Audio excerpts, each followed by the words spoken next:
வணக்கம் நட்புகளே. நான் உங்கள் சந்தோஷ் குணா.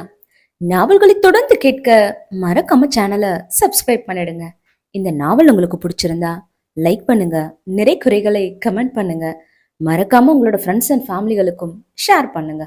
அடுத்து என்ன செய்வதென்று யோசிக்கையில்தான் அவளுக்கென்று மட்டும் அவன் பயன்படுத்தும் ஃபோன் நம்பர் அவள் நினைவிற்கு வந்தது. அதை அவனே அவளிடம் பலமுறை சொல்லியிருக்கிறான் தான். ஒருவேளை எந்த நம்பருக்கு தொடர்பு கொண்டால் அவன் எடுக்க வாய்ப்பிருக்கிறதோ என்று நினைத்தவளுக்கு அவனுக்கு போன் செய்ய மனம் யோசித்தது. ஆனால் தன்னுடைய வெறுப்பை பற்றி யோசிப்பதற்கான நேரம் இது இல்லை என்பதாலும் பின் என்ன நடந்தாலும் பார்த்து கொள்ளலாம் என்று துணிந்தவள் அடுத்து அந்த நம்பருக்கு தான் அழைத்தாள். தம்பி, ரொம்ப நேரமாவே உங்க போன் அடிச்சுக்கிட்டு இருக்கு என்று கூறியவாறே அதுவரை காருக்குள் இருந்தவன் போனை எடுத்து வந்து வாட்ச்மேன் அவன் முன் நீட்டினார். திரையில் உலர்ந்து கொண்டிருந்த அழகி என்ற பெயரை பார்த்தவனுக்கோ கண்கள் பலபலத்தது. வேகமாக அவரிடம் இருந்து போனை வாங்கி அழைப்பு ஏற்று காதில் வைத்தவன், சொல்ல அழகி என்றான் குரலில் குதூகலத்துடன். நீண்ட நாட்களுக்கு பின் அவனின் அழகி என்ற வார்த்தையை கேட்டவளுக்கு இதயம் அதிவேகத்தில் துடித்தது. இருந்தும் தன்னை சமன்படுத்தி கொண்டவள் ஒப்புவிப்பது போல அனைத்தையும் ஒரே மூச்சில் சொல்லி முடிக்க அத்தனையும் நிதானமாக கேட்டு முடித்தவன், don't worry, I will take care என்று போனை வைக்க அவளுக்கோ அப்போதுதான் அப்பாடா என்றிருந்தது. என்னதான் அவனிடம் தெரிவித்தாயிற்று என்று அவள் மனம் நிம்மதியுற்றாலும் அடுத்து அவன் எப்படி இந்த பிரச்சனையை கையாள்வான் என்றுதான் யோசிக்க ஆரம்பித்திருந்தது. கை கடிகாரத்தை பார்த்தால் 1/2 மணி நேரம் விரயமாகியிருக்க விஷயம் கேள்விப்பட்டு இப்போதுதான் காவலர்களும் தீயணைப்பு படையினரும் இங்கு வந்து சேர்ந்திருந்தனர். இதில் அவர்கள் அனைவரும் ஒன்று கூடி கலைந்தாய்ந்து ஒரு முடிவு எடுப்பதற்குள் எப்படியும் இருட்டிவிடும் என்றுதான் தோன்றியது அவளுக்கு. இருந்தும் தன் நிலை குறித்து அவர்களிடம் தெரிவித்த போது, நீங்களே பாக்குறீங்க தானே மேடம், 2 பக்கமே குறைஞ்சது 3 கிலோமீட்டருக்கு மேல டிராபிக் நிக்குது. எல்லாத்தையும் வேற லைன்ல மாத்தி விடவே குறைஞ்சது 4 மணி நேரத்துக்கு மேலாவது ஆகும் என்றவர் உண்மை நிலவரத்தை சொல்ல துளிர்த்த நம்பிக்கையும் தொலைந்து போனது அவளுக்கு. இருக்கும் பிரச்சனை போதாதென்று இதில் லேசாக மழை வேறு தூர ஆரம்பித்திருந்தது. எப்படியும் எடுத்த இதயத்தை இன்னும் 3 மணி நேரத்திற்குள் இதயம் வேண்டுவோருக்கு பொருத்தியாக வேண்டும். அதற்குள் தான் அங்கு செல்வது என்பது இனி சாத்தியமில்லாத ஒன்று என்று நினைத்தவள் வருந்து கொண்டிருக்கையில்தான் வானில் அதீத பேரிரைச்சல் சத்தம் கேட்க அவள் மட்டுமல்ல அங்கிருந்த அனைவருமே தலை உயர்த்தி பார்த்தனர் சத்தம் வந்த திசையை நோக்கி. பேரிரைச்சல் சத்தத்தோடு வந்து கொண்டிருந்த அந்த ஹெலிகாப்டரையே அவள் புருவம் சுருக்கி பார்த்து கொண்டிருக்க அதே நேரம் அவளை செல்போனில் தொடர்பு கொண்டவன் அங்கிருந்த உயரமான கட்டிடத்தின் மாடி பகுதிக்கு வர சொல்ல அவளும் அவன் சொன்ன இடத்திற்கு விரைந்து சென்றாள். அதுவரை உயரத்தில் பறந்து கொண்டிருந்த அந்த ஹெலிகாப்டர் அவன் சொன்ன கட்டிடத்தின் மேல் தாழ்வாக வந்து நின்ற நிலையிலேயே பறந்து கொண்டிருக்க அதிலிருந்த கயிற்று எண்ணின் உதவியோடு மெல்ல கீழே இறங்கியவன் இடது கையால் சட்டத்தை பிடித்துக்கொண்டு வலக்கரத்தை அவளை நோக்கி நீட்ட யாழ்னியோ பிரமித்து போய் அவனை பார்த்தாள். இப்படி ஒன்றை நிச்சயம் அவள் அவனிடம் எதிர்பார்க்கவில்லைத்தான். இனி முடியவே முடியாது என்று முடிவு கட்டப்பட்ட ஒன்றை முடியும் என்று சாதித்து காட்டியிருந்தான் அவன். கமான் அழகே, நமக்கு டைம் இல்ல என்றவன் சொன்ன போதுதான் சுயத்திற்கு திரும்பியவள் அவன் நீட்டிய வலக்கரத்தை கெட்டியாக பிடித்துக்கொண்டு ஏணியில் ஏற ஆரம்பித்தாள். ஒருவித பதற்றத்தாலும் பயத்தாலும் அவள் கால்கள் தடுமாற அவள் கீழே விழுந்து விடாத வண்ணம் இடக்கரத்தால் சட்டத்தை கெட்டியாக பிடித்து கொண்டவன் வலக்கரத்தால் அவள் இடையே சுற்றி வளைத்து தன்னோடு அணைத்து கொள்ள அவள்தான் அவன் அணைப்பில் நெளிந்து கொண்டிருந்தாள். மேற்கொண்டு ஏற முடியாமல் அவள் பயப்பட வேறு வழியின்றி சீரான வேகத்திலேயே ஹெலிகாப்டரை ஓடுமாறு சைகை செய்தான் யாதவ். அவன் சொன்னது போலவே ஹெலிகாப்டரும் சீரான வேகத்தில் பறக்க ஆரம்பிக்க அந்தரத்தில் தொங்கிக் கொண்டிருப்பதால் அவளுக்குத்தான் பயத்தில் கை கால்கள் செல்லிட்டது. கண்களில் மிரட்சியோடு தன்னை பார்த்து கொண்டிருந்தவளை பார்த்து கூலாக கண் சுமிட்டியவன், நான் தான் சொன்னல அழகி, நீ என்ன கண்டிப்பா தேடி வருவான்னு என்று எதிர் பிரித்து சிரித்தவன் பின் அவள் நெற்றியில் செல்லமாக முட்ட அவளுக்குத்தான் இரத்த நாளங்களில் எல்லாம் மின்சாரம் பாய்ந்தது போன்ற ஒரு உணர்வு. அவள் படும் அவஸ்தையை பார்த்து என்று காதலோடும் கிறக்கத்தோடும் அவன் புருவம் உயர்த்த அவன் காதல் பார்வையை எதிர்கொள்ள முடியாமல் அவள்தான் தலையை தாழ்த்தி கொண்டாள். அதீத உயரத்திலிருந்து கீழே பார்த்தவளுக்கு பயத்தில் நெஞ்சமெல்லாம் படபடக்க அவளையும் அறியாமல் அவளின் சட்டையை இறுக்கமாக பற்றி கொண்டாள் யாழினி. அவளின் செயலை பார்த்து எதிர்பிடித்து சிரித்து கண்டான் அவன். பயப்படாத அழகே, நான் தான் பக்கத்துல இருக்கல்ல, என்ன பாரு என்க அவளும் மந்திரத்திற்கு கட்டுப்பட்டது போல அவனை பார்த்தாள். கிட்டத்தட்ட 3 மாதங்களுக்கு பின் இன்றுதான் அவனை இத்தனை நெருக்கத்தில் பார்க்கிறாள் அவள். தன்னை பார்க்காமலும் தன்னிடம் பேசாமலும் அவன் எந்த அளவிற்கு தன்னை வருத்தி கொண்டிருக்கிறான் என்று அவன் முகத்தை பார்த்தவளுக்கு இப்போது நன்றாகவே புரிந்தது. அவன் கண்களுக்கு கீழ் படிந்திருந்த கருமையும் உதட்டில் இருந்த இறுக்கமும் திருத்தப்படாத பியர்டும் பாரப்படாத சிகையுமே அவளிடம் சொல்லாமல் சொல்லின அவன் இருந்த நிலையை. எப்போதும் டிப்டாப்பாக வலம் வருபவன் என்று இப்படி இருக்க காரணம் தான் மட்டும்தான் என்று நினைத்தவளுக்கு தன் மீதே கோபம் வந்தது. அவனை ஏன் இந்த அளவிற்கு காயப்படுத்தினாய் என்று. அவள் அவனையே பார்த்திருக்க அவனும் அவளையே தான் பார்த்து கொண்டிருந்தான். சுற்ற மறந்து 4 விழிகளும் மாறி மாறி பார்த்து கொண்டன. விழிகள் வாயிலாக இதயங்கள் இரண்டும் பேசிக்கொள்ள அவர்களின் இதழ்களோ மௌனித்தது.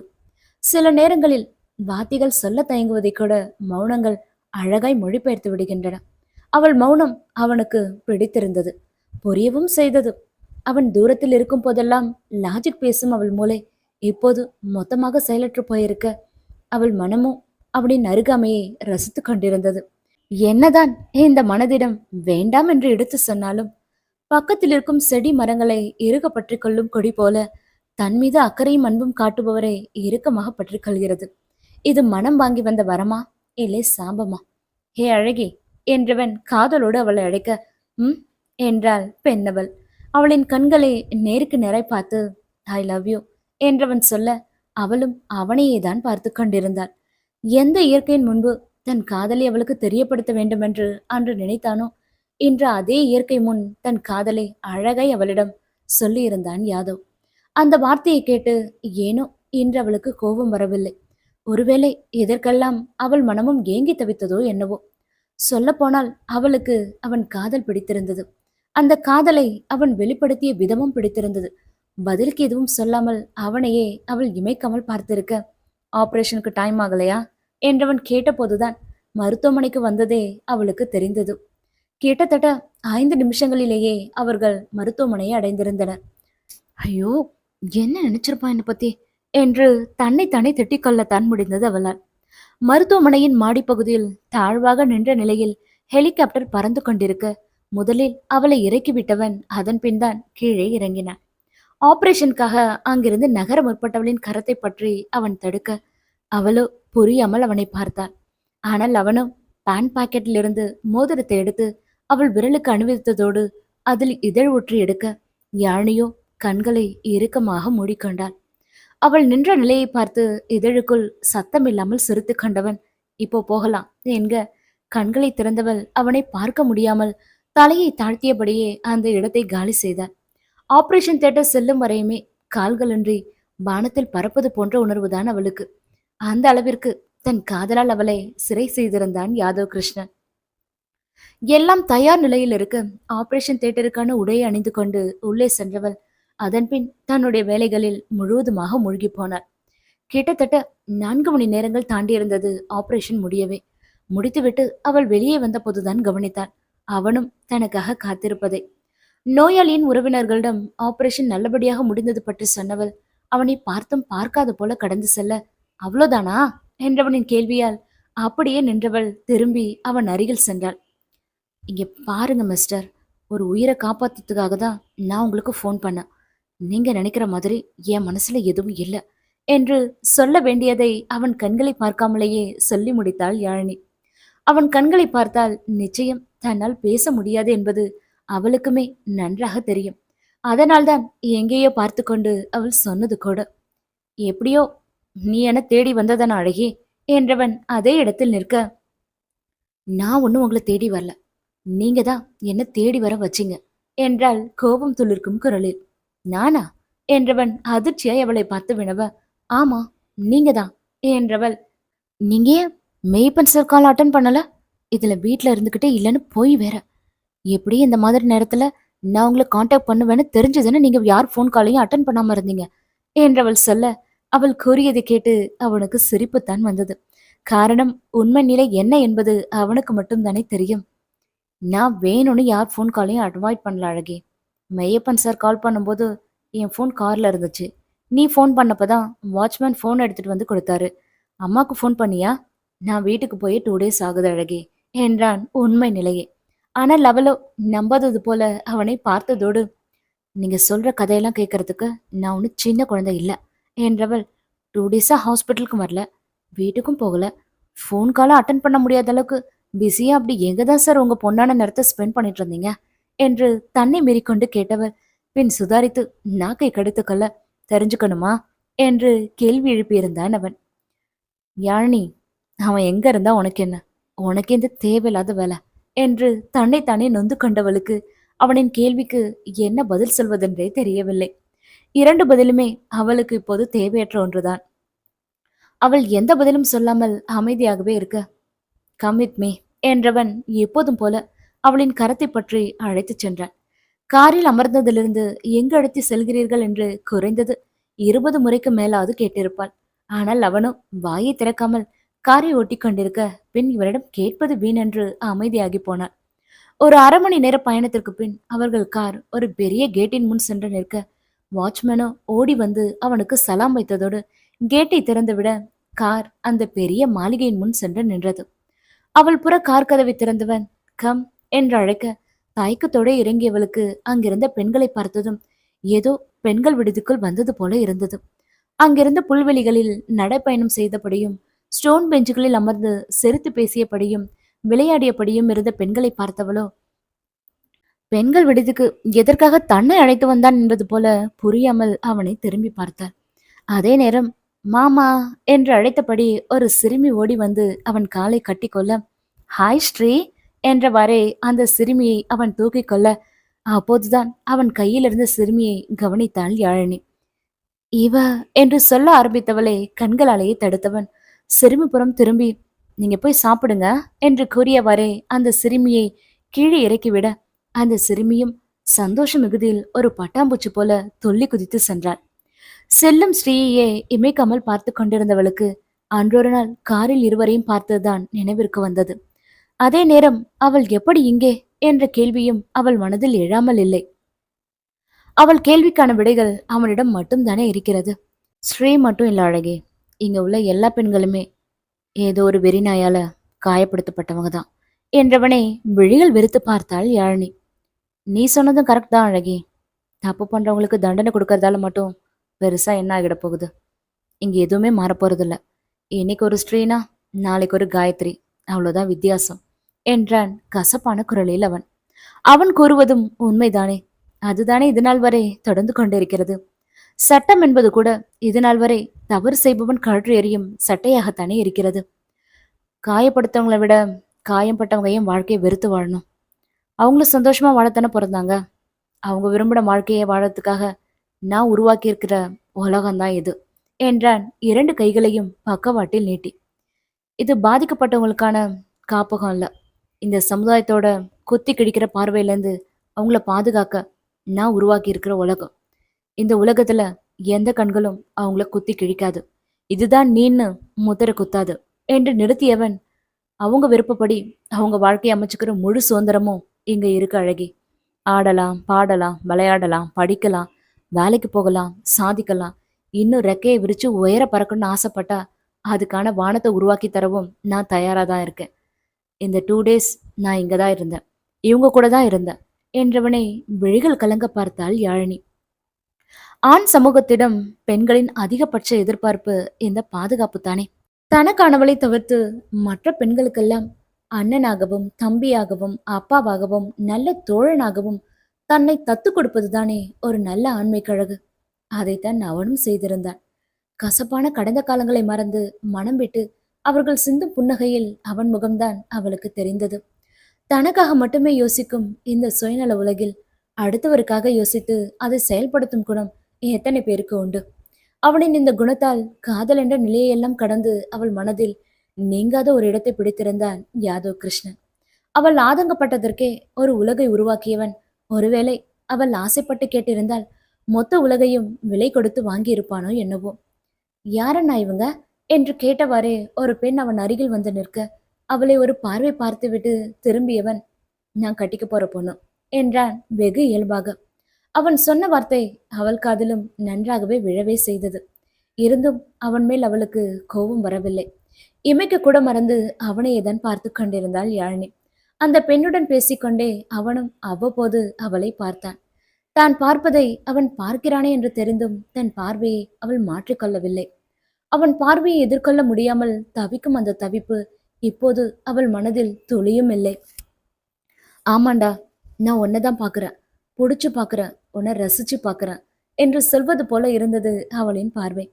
அவள் அருகில் வந்து போகலாம் அழகி என்றவன் கேட்டபோது கூட தலையை மட்டும்தான் அசைத்தாலே தவிர வேறு எதுவும் பேசவில்லை. செல்லும் வழியிலேயே இரவு உணவை முடித்தவர்கள் அதன் பின்தான் மருத்துவமனை வளாகத்திற்கு சென்றனர். எப்போதும் நிறுத்தும் இடத்தில் காரை நிறுத்தியவன் அவள் புறம் இருக்கும் கதவை திறந்துவிட காரில் இருந்து இறங்கியவளுக்கோ எப்போதும் போல அவளிடம் சொல்லிக் கொள்ளாமல் செல்ல ஏனோ மனமும் கால்களும் முதன்முறையாக தயங்கியது. இந்த தயக்கம் புதுமையாக இருந்தது. முன்னேற முடியாமல் ஒருவித தயக்கத்துடனே அவள் கால்கள் உழன்று கொண்டிருக்க அவனும் அவளையே தான் பார்த்து கொண்டிருந்தான். இப்படியே இருவரின் நிமிடங்களும் பேசாமல் கரைய, என்கிட்ட ஏதாவது சொல்லணுமா அழகி என்று அவன் தான் ஆரம்பித்தான். வெளுக்கென்று அவனை நிமிர்ந்து பார்த்தவளால் அவன் விழிகளிலிருந்து தன் பார்வையை விலக்கவே முடியவில்லை. இருந்தும் சிரமப்பட்டு தன் பார்வையை விலக்கி கொண்டதோடு, நான் கிளம்புறேன் என்றவள் அவனின் பதிலுக்கு கூட காத்திராமல் வெறுவெறுவென அவள் அறை இருக்கும் திசை நோக்கி நடந்தாள்.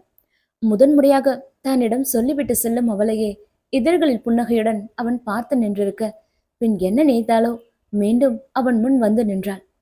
என்ன என்பது போல அவன் புருவம் உயர்த்த, நீங்க ஒண்ணு சின்ன குழந்தை இல்ல, உங்க ஹெல்த் கண்டிஷன் தெரிஞ்சும் எதுக்காக ரிஸ்க் எடுக்கிறீங்க என்று கேட்டவள் பின் ஆள்காட்டி விரலை உயர்த்தி காட்டி, போன வீக் மாதிரி மறுபடியும் ஏதாவது பண்ணீங்க என்றவள் சொல்லி முடிக்கும் முன்னே, பண்ணா என்று கேள்வி எழுப்பி அவளை திணற வைத்தான் அவன். சில கணங்கள் அவன் விழிகளையே மாறி மாறி பார்த்தவள், நானே உங்களை கொன்னுடுவேன் என்றால் அக்கறையும் கோபமும் கலந்த குரலில். அவளின் வார்த்தைகளை கேட்டு புருவம் உயர்த்தி அழகாய் அவன் இதழ் பிடித்து சிரிக்க, அவன் சிரிப்பை பார்த்தவளால் அதற்கு மேல் அங்கு நிற்க முடியவில்லை. விறுவிறுவென்று அங்கிருந்து நகர்ந்தவளே, ஏ அழகி என்றவன் கத்தி அழைக்க, முகம் முழுவதும் அரும்பியிருந்த புன்னகையை மறைத்து கொண்டு கோபமாய் அவனை திரும்பி பார்த்தவள், என்ன ஐ லவ் யூவா என்றால் எப்போதும் அவன் சொல்வதை மனதில் வைத்து. ஆனால் அவனோ சொல்லணுமா என்ற கேள்வியால் மீண்டும் அவளை திணற வைத்தான். இருந்தும் அவன் முன்னிலையில் எதையும் காட்டிக்கொள்ளாமல், போயா போ, ஒழுங்கா வீடு போய் சேரு என்று சொல்லிவிட்டு திரும்பியவளின் இதழ்களில் மீண்டும் புன்னகைத்தான் மலர ஆரம்பித்திருந்தது. முன்னுச்சியை கோதுவிட்டபடி சிரித்து கொண்டிருந்த யாதவோ, லவ் யூடு பொண்டாட்டி என்று சத்தம் போட்டு சொல்ல, அவன் சொன்னது காதில் விழுந்தாலும் விழாது போல சென்று கொண்டிருந்தவளின் இதழ்களிலோ மீண்டும் புன்னகைத்தான் மலர்ந்தது அவன் கூறியதை கேட்டு. வெகு தொலைவில் இருந்த போதும் என்று நடந்த நிகழ்வை நினைத்து இருவருக்குமே அன்று உறக்கம் வரவில்லை. நடந்த நிகழ்வுகளையே ஆசை போட்டபடி புரண்டு புரண்டு படுத்திருந்த இருவருக்கும் எப்போது விடியும் என்று இருந்தது. சாலையில் பள்ளம் ஏற்பட்ட செய்தியை விட தொலைக்காட்சி, செய்தித்தாள், சோசியல் மீடியாக்கள் என்ற அனைத்திலுமே அழகான மற்றும் ஆழமான காதல் என்ற தலைப்பில் அந்தரத்தில் தொங்கிக் கொண்டிருந்த அவர்களின் புகைப்படம் தான் வைரலாகி இருந்தது. யாதவ் கல்யாணத்துக்கு சம்மதிச்சிட்டான்னு சொன்னீங்க, இப்போ இதென்ன என்று கேட்டபடி சாப்பிட அமர்ந்திருந்த கைலாஷிடம் தன் போனை நீட்டினாள் வர்ஷா. யோசனையோടെ போனை வாங்கி அதிலிருந்து புகைப்படத்தை பார்த்த கைலாஷிற்கோ கோபத்தில் கண்கள் சிவந்தது. அன்னைக்கெனவோ தனக்கும் அவனுக்கும் எந்த சம்மதமும் இல்லை என்று சொல்லிவிட்டு இப்போது இதென்ன என்றுதான் அவருக்கும் தோன்றியது. அப்போ என்கிட்ட போய் சொன்னீங்களா டாடி என்று அழுதபடியே மகள் கேட்டபோதுதான் சுயத்திற்கு திரும்பியவர் அப்போதுதான் மகளின் அழுது வடிந்த முகத்தை கவனித்தார். அவளின் அழுத முகத்தை பார்த்தவருக்கோ சற்று முன் இருந்த மனநிலை அப்படியே மாறி போயிருந்தது. அப்படிலாம் இல்லடா என்றவாறு அவளின் தோளை பற்றி தனக்கு பக்கத்து இருக்கையில் அமர வைத்தவர் பின் தன் மனைவியை அழைத்து, சாப்பிட்டாளாடி என்று வினவ, சுகுணாவோ இல்லை என்பது போல தலையை மட்டும் அசைத்தார். நீ இருக்கியே என்று மனைவியை பார்த்து கோபத்தில் பற்களை கடித்தவர் தட்டில் 2 சப்பாத்தியையும் காய்கறி குருமாவையும் வைத்து, நீ முதல்ல சாப்பிடுடா என்றார் கரிசனம் மிகுந்த குரலில். போட்டியில் தோல்வியற்றதிலிருந்து இப்போதுதான் அவள் மெல்ல மெல்ல மீண்டு வந்து கொண்டிருக்கிறாள். வெளியிலும் செல்ல ஆரம்பித்திருக்கிறாள். இந்த நிலையில் போய் உண்மை நிலை தெரிய வந்தால் நிச்சயம் அவள் எந்த நிலைக்கும் செல்வாள் என்பதால் தான் கைலாஷ் இப்போது அவளை சமாதானப்படுத்த முயற்சிப்பது கூட. ஆனால் அவளோ, நீங்க இன்னும் என் கேள்விக்கு பதில் சொல்லவே இல்லை டாடி என்றாள் அழுகையும் ஆத்திரமும் அடைத்த குரலில். அவளின் கேள்விக்கு என்ன பதில் சொல்வதென்று தெரியாமல் கைலாஷ் அமைதி காக்க அவரின் அமைதியே அவளுக்கான பதிலை தந்திருந்தது. வந்த கோபத்திற்கு தன் முன்னால் இருந்த பிளேட்டை அவள் தள்ளிவிட அந்த பீங்கான் தட்டோ தரையில் விழுந்து உடைந்தது. அவளின் செயலை பார்த்து வர்ஷா என்று கத்திய சுகுணாவை தன் கோப பார்வையாலேயே அடக்கினார் கைலாஷ். அத்தோடு இல்லாமல் அன்று போலவே கண்ணில் பட்ட பொருட்களை எல்லாம் அவள் தூக்கி எறிய கைலாஷோ அமைதியாகவே அமர்ந்திருந்தார். எல்லாருமா சேர்ந்து என்னை ஏமாத்திட்டீங்கல்ல என்று தலைமுடியை பேத்து கொண்டவளுக்கு மொத்த கோபமும் இப்போது கைலாஷின் புறம்தான் திரும்பி இருந்தது. நான் எல்லாத்தையும் பாத்துக்கிறேன்னு சொன்னீங்க, இதுதான் நீங்க பாத்துக்கிற லட்சணமா? நீங்க சொன்னதை நான் இன்னைக்கு கேட்டேன்ல, இன்னைக்கு நான் சொன்னதை நீங்க ஏன் கேட்கல? யாதவ என்னால யாருக்காகவும் விட்டு கொடுக்க முடியாது. எனக்கு ஏன் யாதவ் வேணும் டாடி என்று சொல்லிவிட்டு அவள் அழ கைலாஷிற்கோ எப்படி தன் மகளை சமாதானப்படுத்துவதென்றே தெரியவில்லை. அவள் சொல்வதும் உண்மைதானே. அன்று கைலாஷ் மட்டும் இருவருக்கும் நடக்கவிருந்த திருமணத்தை நிறுத்தவில்லை என்றால் இந்நேரம் இப்படி ஒரு பிரச்சனையே ஏற்பட்டிருக்கிறாது. அதே நேரம் அனைத்தும் தன் தவறுதான் என்பதை அவரும் உணர்ந்து வருந்தாமல் இல்லையே. அழுது கொண்டே இருந்தவள் பின் என்ன நினைத்தாலோ, அப்போ எனக்கு யாதோ எவ்வளவு முக்கியம்னு உங்களுக்கு இப்போ வரைக்கும் புரியல அப்படித்தானே என்று கேள்வி எழுப்பியவள் சிறிதும் யோசிக்காமல் டைனிங் மீது பளபளத்து கொண்டிருந்த கத்தியை எடுத்து கையின் மணிக்கட்டு பகுதியில் வெட்டிக்கொள்ள அதை பார்த்த இருவரும் அதிர்ச்சியின் உச்சத்திற்கே சென்று விட்டனர். வெட்டி கொண்ட பகுதியிலிருந்து வெளியிட்ட செங்குருதியோ கிரானைட் தரையை துளி துளியாய் நனைக்க ஆரம்பித்திருந்தது. பர்ஷா, நீ என்ன பண்றமா என்று கேட்டவாறே கைலாஷ் அவளை நெருங்க முயற்சிக்க கத்தியை அவர் முன் நீட்டி, டாடி என்கிட்ட வராதிங்க என்று அடி தொண்டையில் கத்தி அவள் எச்சரிக்க கைலாஷோ மின்சாரம் தாக்கியது போல அப்படியே நின்று விட்டார். இப்போ வச்சு உங்களுக்கு புரியுதா டாடி, யாதவ் எனக்கு எவ்வளவு முக்கியம்னு? அவன் மட்டும் எனக்கு கிடைக்கல, நான் உயிரோடவே இருக்க மாட்டேன். எனக்கு என் யாதவ் வேணும் என்று அடித்தொண்டையில் கேவியவள் ஏற்கனவே வெட்டி கொண்ட கையில் மீண்டும் மீண்டும் வெட்டி கொள்ள அவளின் நிலையை பார்த்து இதயமே நின்று விடுவது போல இருந்தது கைலாஷிற்கு. ஆசைப்பட்டதையெல்லாம் அவள் கேட்கும் முன்னே வாங்கி கொடுத்ததன் விளைவு இன்றவர் முன்னிலையிலேயே அவளை ஒரு சைக்கோ போல செயல்பட வைத்திருந்தது. என்ன சொல்லி அவளை சமாதானப்படுத்துவது, எப்படி அவள் கையில் இருக்கும் கத்தியை பிடுங்குவதென்றே அவருக்கு தெரியவில்லை. அவள்தான் அவர் கூறும் எதையும் செவிமடுத்து கேட்க மாட்டேன் என்பதில் பிடிவாதமாய் இருக்கிறாளே. அவளை நோக்கி ஒரு அடி எடுத்து வைத்தாலும் உடனே கத்தியால் கிழித்துக் கொள்கிறாளே. பின் அவரும் தான் என்ன செய்வார்? அதீத இரத்தப்போக்கால் அவள் கை முழுவதுமே குருதியால் நனைய அதை பார்த்த கைலாஷிற்கோ உள்ளுக்குள் பதறியது, மகளுக்கு எதுவும் ஆகிவிடக்கூடாது என்று. ஆஃப்டர் அந்த லோ கிளாஸ் கிட்ட நான் தோக்கணுமா? முடியாது, நெவர் என்று ஆணித்தனமாக தலையை இருபுறம் அசைத்தவள், ஒன்னு நான் உயிரோடு இருக்கணும், இல்ல அவ உயிரோடு இருக்கணும், ரெண்டு பேர்ல யார் உயிரோடு இருக்கணும்னு நீங்க தான் இனி முடிவு பண்ணணும் என்று கத்தியவளுக்கு அதீத ரத்தப்போக்கால் கண்களை இருட்டி கொண்டு வர மயங்கி சரிந்தவளை கீழே விழாமல் தாங்கி பிடித்து கொண்டார் கைலாஷ். மருத்துவமனைக்கு சென்றால் விஷயம் தேவையில்லாமல் அடுத்தவர் காதிற்கு சென்றுவிடும் என்பதால் சிறிதும் தாமதப்படுத்தாமல் வீட்டிற்கே தங்கள் குடும்ப மருத்துவரை அழைத்து அவளுக்கு சிகிச்சை கொடுக்க ஏற்பாடு செய்தார். 2-3 தையல் போடும் அளவிற்கு காயம் ஆழமாகவே இருந்தது. அவளுக்கு சிகிச்சை கொடுத்த மருத்துவர் அவரின் உயிருக்கு இனி எந்த ஆபத்தும் இல்லை என்று சொன்ன பின்தான் கைலாஷிற்கு போன உயிரே திரும்பி வந்தது. மருந்தின் தயவால் வர்ஷா தன்னை மறந்து உறங்கிக் கொண்டிருக்க அவளின் அருகில் சென்று அவளின் தலையை இதமாக வருடி கொடுத்தார் கைலாஷ். இரத்த கட்டுடன் இருந்த அவளின் கையை பார்த்தவருக்கோ கண்கள் கோபத்தில் சிவந்தது. அதே நேரம் இறுதியாக அவள் சொன்ன வார்த்தையும் அவன் நினைவிற்கு வர அடுத்த கணமே அவள் அறையிலிருந்து வெளியேறியவர் அடுத்து நின்றது என்னவோ தன் அடியால் முன்தான். அவங்க 2 பேருக்குள்ளேயும் எதுவல்லன்னு சொன்னா அப்புறம் எப்படி இது என்று கேட்டவாறே தன் கையிலிருந்து செய்தித்தாளை அவன் மீது தூக்கி எறிந்தார் கைலாஷ். முகத்தில் பட்டு கீழே விழுந்து செய்தித்தாளை எடுத்து பார்த்தவனுக்கோ ஒன்றுமே புரியவில்லை. அவர்கள் இருவரின் புகைப்படத்தையும் பார்த்து கைலாஷின் வார்த்தைக்கு இணங்க அவனும் அவளை நோட்டமிட்டு கொண்டுதான் இருந்தான். அப்படி நோட்டமிடும் போதுதான் அன்று யாதவ் அவளிடம் பேசியதை கூட அவன் கேட்டது. அவன் சொல்லி சென்றது போலவே இதுநாள் வரையுமே இருவருக்குள்ளும் எந்தவித பேச்சுவார்த்தையும் இல்லாத போது இது எப்படி என்ற கேள்வி அந்த அடியாள் மனதிலும் எழாமல் இல்லை. இல்ல தலைவரே, அன்னைக்கு தம்பி சொன்னதை நான் என் காதால கேட்டேன் என்றவன் அடித்து சொல்ல, அப்புறம் இது எப்படி என்று கேள்வி எழுப்பினார் கைலாஷ். ஒரு சிறு மௌனத்திற்கு பின், சொல்லுங்க தலைவரே, இப்ப நான் என்ன பண்ணணும் என்று நெஞ்சை நிமிர்த்தி கொண்டு கேட்டான் அவன். மது கோப்பையில் இருந்த மதுவை மொத்தமாக வாயில் ஊற்றி கண்களை இறுக்கமாக மூடிய கைலாஷிற்கு அது ஒன்றுதான் சரி என்று பட்டது. தொண்டையை ஒரு முறை கனைத்து கொண்டவர் பின் தன் அடியாலை சிவந்த விழிகளோடு நோக்க அவனோ அவரின் கட்டளைக்காக காத்து கொண்டிருந்தான். நீ என்ன பண்ணுவியோ எனக்கு தெரியாது.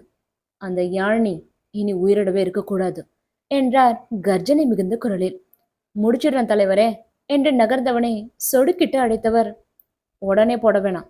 யாருக்கும் சந்தேகம் வராம முதல்ல அவளை தூக்கு. அவளை வச்சு எனக்கு இன்னும் சில காரியம் ஆக வேண்டியிருக்கு. அதெல்லாம் முடிஞ்சதுக்கு அப்புறம் என்று கைலாஷ் கூர்மையாக அவனை பார்க்க அவர் சொல்ல வருவதன் அர்த்தம் புரிந்தது போல அவன் தலையை மேலும் கீழுமாக அசைத்துவிட்டு செல்ல கைலாஷின் கண்களிலோ குரூரம் நிரம்பி வழிந்தது. அதன் பின் வந்த நாட்கள் இருவருக்குமே அழகாய் நகர்ந்தன. அவள் உலகில் மீண்டும் அவளின் அழகிய பிரவேசம். அவனால் அவள் மனதில் ஏற்பட்ட வெற்றிடத்தை அவனே நிரப்பவும் ஆரம்பித்திருந்தான். மீண்டும் குட் மார்னிங்கில் ஆரம்பித்து குட் நைட்டில் அழகாய் முடிந்தது அவர்களின் நாட்கள். 3 மாத காலங்கள் பார்க்காததற்கும் பேசாததற்கும் சேர்த்து அவளிடம் பேசினான், பார்த்தான். அதிகம் அவளை காதல் செய்தான். அதே நேரம் யாழினியும் அவன் செயல்கள் எதையும் தடுக்கவில்லை. தடுக்கும் எண்ணமும் அவளுக்கு இல்லை என்றுதான் சொல்ல வேண்டும். இதெல்லாம் எங்கு சென்று முடியும் என்றெல்லாம் கூட அவள் யோசிக்கவில்லை. அவளுக்கு தெரியும் இனி அவனை தன்னிடமிருந்து விலக்கி வைப்பதென்று அவளாலும் முடியாத காரியம் என்று. அவனோடு பேச பிடித்தது, அவன் அருகாமை பிடித்தது, அவன் காட்டும் அக்கறை பிடித்தது. ஆனால் இதற்கெல்லாம் அர்த்தங்கள் என்னவென்று அவள் அலசி ஆராயவில்லை. அப்படியே ஆராய்ந்தால் அவனை விட்டு விலகுவது ஒன்றுதான் அவள் எடுக்கும் முடிவாக இருக்கும். ஆனால் மறுபடியும் அந்த வழியை அவளால் நிச்சயம் ஏற்றுக்கொள்ள முடியாதே. அவனை அவளால் இழக்கவும் முடியாது, அதே சமயம் அவனை ஏற்றுக்கொள்ளவும் முடியாது. அவளை பொறுத்தவரை அவளின் 7 வருட கால தனிமைக்கு கிடைத்த துணையவன். அது மட்டும்தான் அவள் மனம் கேட்கும் அனைத்து கேள்விகளுக்கும் அவளிடம் இருக்கும் ஒரே பதில். இந்த 7 வருட காலத்தில் காலம் தோற்று போனதை கூட அவன் காதல் சாதித்து காட்டியிருந்தது. தூரத்தில் இருந்தாலும் மொழிகள் பேசும் சம்பாஷணைகள் நன்றாகவே புரிந்தது. அருகில் இருந்த போதும் வார்த்தைகள் துணையின்றி இருவரின் மௌனங்கள் அதிகம் உரையாடி கொண்டன. இதழ்களில் எப்போதும் ஒரு புன்னகை. இந்த புன்னகைக்கு காரணம் நீதான் என்பது போல பிடித்திருந்தது. இப்படியே இருந்துவிடவும் அவள் மனம் உள்ளுக்குள் ஏங்கி தவித்தது. நாட்கள் இப்படியே அழகாய் நகர அன்று விடுமுறை என்பதால் காலையிலேயே எழுந்தவளுக்கு அறைக்குள்ளே அடைந்திருக்க ஒரு மாதிரியாக இருக்கவே நடைபயிற்சி செல்லலாம் என்று முடிவு செய்தவள் அதற்கான உடையுடன் கீழே இறங்கிச் சென்றாள். அவள் வருவதை பார்த்து என்னம்மா என்று கேட்ட வாட்ச்மேனிடம் ஒன்றும் இல்லை, வாக்கிங் என்றவள் மேற்கொண்டு நடக்க ஆரம்பித்திருந்தாள். எப்போதெல்லாம் நேரம் கிடைக்கிறதோ அப்போதெல்லாம் மருத்துவமனையிலிருந்து 2 கிலோமீட்டர் தூரம் வரை நடந்து சென்று வருவதென்பது அவளுடைய வழமை. அதைத்தான் இன்றும் அவள் செய்தாள். போர்வைக்குள்ளிருந்த கையை மட்டும் வெளியில் நீட்டி அடித்து கொண்டிருந்த அலாரத்தை ஆஃப் செய்தவன் அடுத்து அவளுக்குத்தான் அழைத்தான். நீண்ட ரிங்ஸ் என்று முடியவே முகத்தை போர்த்தியிருந்த போர்வை விளக்கியவன் நேராக குளியல் அறைக்குத்தான் சென்றான். இன்று அவளை வெளியில் அழைத்துச் செல்வதாக நேற்றே அவன் அவளிடம் சொல்லி இருக்க அதற்காகத்தான் அவன் இப்போது கிளம்புவது கூட. குளித்து முடித்து பார்த்து பார்த்து உடை அணிந்தவன் யசோதா அவளுக்கென்று தயார் செய்திருந்த காலை உணவை தன் கையோடு எடுத்துக்கொண்டே மருத்துவமனைக்கு விரைந்தான். செல்லும் வழியிலேயே மீண்டும் 2-3 தரம் அவள் போனுக்கு முயற்சித்த போதும் அவள் போனை எடுக்கவே இல்லை. எமர்ஜென்சி கேஸ் என்று மருத்துவமனைக்கு சென்றிருக்க கூடும் என்று நினைத்தவன் மிதமான வேகத்திலேயே காரை ஓட்டிக்கொண்டிருந்தான் அவளை நினைத்து கொண்டு. மருத்துவமனை வளாகத்தை அடைந்தவன் முதலில் மருத்துவமனைக்குத்தான் சென்றான் அவளை தேடி. ஆனால் அங்கு அவள் இல்லாமல் போகவே அடுத்து அவளை தேடி அவளின் அறைக்குத்தான் விரைந்தான். ஆனால் அறை கதவும் போட்டு இருக்க யாதவிற்கு ஒன்றுமே புரியவில்லை. மீண்டும் அவளுக்கு அழைத்தான்.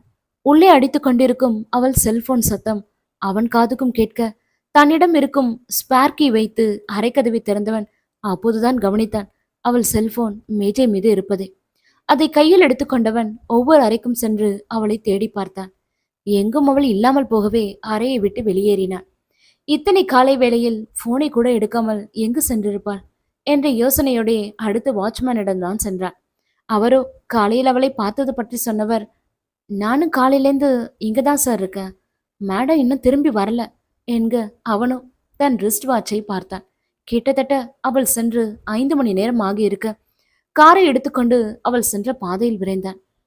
ஒருவேளை யார்ட்டையும் எதுவும் சொல்லிக்காம இங்கிருந்து கிளம்பிட்டாளா என்று கூட அவனுக்கு தோன்றியது. அதே நேரம் நிச்சயம் அவள் அப்படி செய்ய மாட்டாள் என்று அடித்து சொன்னது அவன் மனம். வாக்கிங் போன இடத்துல ஏதாவது என்றவனால் அதற்கு மேல் எதையும் யோசிக்க முடியவில்லை. இதயம் முள்ளுக்குள் அடித்து கொண்டது. அவளுக்கு எதுவும் ஆகியிருக்க கூடாதென்று. சாலையின் இரு மருங்கையும் மாறி மாறி பார்த்தவாறு காரை அவன் மெதுவாக ஒட்டிக்கொண்டிருக்க, கொஞ்ச தூரத்திலேயே சாலையோரம் இருந்த முச்செடியில் மாட்டி பறந்து கொண்டிருந்த அவளின் ஷால் அவன் கண்களில் பட்டது. காரை சாலையோரமாக நிறுத்தியவன் ஓடிச் சென்று அந்த ஷாலை கையில் எடுத்தான். அது நிச்சயம் அவளுடையதான் என்று அடித்து சொன்னது அவன் மனது. இது எப்படி இங்க என்ற யோசனையோடே பார்த்து கொண்டிருந்தவனின் பார்வையில் அப்போதுதான் பட்டது அந்த ஷாலில் இருந்த இரத்த கரைகள். இரத்த கரைகளை பார்த்தவனுக்கோ தூக்கி வாரி போட்டது. அவளுக்கு என்ன ஆனதோ என்று. அவர்கள் மருத்துவமனை இருப்பது சிட்டிக்கு வெளியில் பெங்களூர் நோக்கி செல்லும் ஹைவேயில் என்பதால் ஜன நடமாட்டம் என்பதும் அரிதுதான். சாலையின் இரு மருங்கிலும் மரங்கள் அடர்ந்திருக்க இரு பக்கம் சென்று, அழகி, அழகி, நீ எங்க இருக்க அழகி என்று தொண்டை தண்ணீர் வற்றும் அளவிற்கு கத்தியும் பார்த்து விட்டான். யாரிடமாவது விசாரிக்கலாம் என்றாலோ அங்கு யாரும் இருப்பதாகவும் அவனுக்கு தெரியவில்லை. அவளுக்கு என்ன ஆனதோ என்று இதயம் அடித்துக் கொள்ள அவனையும் அறியாமல் அவன் கண்கள் கலங்கி போயின. இனியும் தாமதிப்பதில் அர்த்தமில்லை என்று நினைத்தவன் போனில் கமிஷனருக்கு அழைக்க, அந்த அக்கா உங்களுக்கு தெரிஞ்சவங்களா சார் என்று தனக்கு பின்னால் கேட்ட ஆண் குரல் கேட்டு திரும்பி பார்த்தான் யாதவ். மிதிவண்டியுடன் ஒரு இளைஞன் நின்று கொண்டிருக்க கமிஷனருக்கு அழைத்த அழைப்பை பாதியிலேயே துண்டித்தவன் தன் போனில் இருந்த அவளின் புகைப்படத்தை சுட்டிக்காட்டி, இவங்கள பாத்தியா என்று விழிகளில் ஒருவித தேடலுடன் கேட்க, அவளின் புகைப்படத்தையே சில கணங்கள் உற்று நோக்கியவன் ஆமாம் என்பது போல தலையை அசைத்தான். நியூஸ் பேப்பர் போட்டுட்டு வீட்டுக்கு போயிட்டு இருக்கும் போதுதான் காலையில அவங்கள இங்க பார்த்தேன். பாவம், பின்பக்கமா கார் அடிச்சதுல அந்த அக்கா அடிபட்டு மயங்க கிடந்தாங்க. நான் 108க்கு ட்ரை பண்ணும் போதுதான் அந்த கார்ல வந்தவங்க நாங்க ஹாஸ்பிட்டலே அட்மிட் பண்ணிக்கிறோம்னு சொன்னாங்க. இப்போ அக்கா எப்படி சார் இருக்காங்க? கண் விழிச்சிட்டாங்களா? ஒன்றும் பிரச்சனை இல்லையே என்றவன் கேட்க, யாதவோ அதிர்ந்து போய் அவனை பார்த்தான். சம்பவம் நடந்த இடத்திற்கு மிக அருகில் இருக்கும் ஒரே மருத்துவமனை என்றால் அது அவர்களின் மருத்துவமனை மட்டும்தான். அங்கும் அவளை அழைத்து வரவில்லை என்றால் பின் எங்கு அவளை அழைத்து சென்றிருப்பார்கள்? யார் அவளை அழைத்து சென்றிருப்பார்கள் என்ற கேள்விகள் அவன் மூளையை பண்டாய் குடைய ஆரம்பித்தன. அவங்க எப்படி இருந்தாங்க? அவங்கள மறுபடியும் பார்த்தா அடையாளம் காட்ட முடியுமா என்றவனின் கேள்விக்கு யோசனையோடே தலையை அசைத்தவன், ஏன் சார், ஏதாவது பிரச்சனையா என்றான். ஆமா, நீ சொல்றத பார்த்தா அவ ஏதோ பெரிய பிரச்சனையில மாட்டிக்கிட்ட மாதிரி தான் தோணுது என்று பதட்டத்துடன் சொன்னவன் ஒரு சிறு யோசனைக்கு பின், உனக்கு வேற ஏதாவது ஞாபகம் இருக்கா? இல்ல நீ வேற எதையாவது பாத்தியா? கொஞ்சம் நல்லா யோசிச்சு சொல்லு கண்ணா. நீ கொடுக்குற சின்ன குழு கூட என் அழகியோட உயிரை காப்பாத்தலாம் என்றான் இப்போது கெஞ்சும் குரலில். சிறிது யோசனைக்கு பின், இல்ல சார், அப்படி எதுவும் பார்த்ததா எனக்கு ஞாபகம் இல்ல. அடிப்பட்ட அந்த அக்காவை தூக்கிட்டு இதோ இந்த பக்கம்தான் அந்த கார் போச்சு என்றவன் முடிக்க, யாதவிற்கோ சற்று முன் துளித்த நம்பிக்கையும் சுவடே இல்லாமல் காணாமல் போனது. எந்த ஒரு வழியும் புலப்படாமல் எங்கென்ற அவளைவன் தேடுவான்.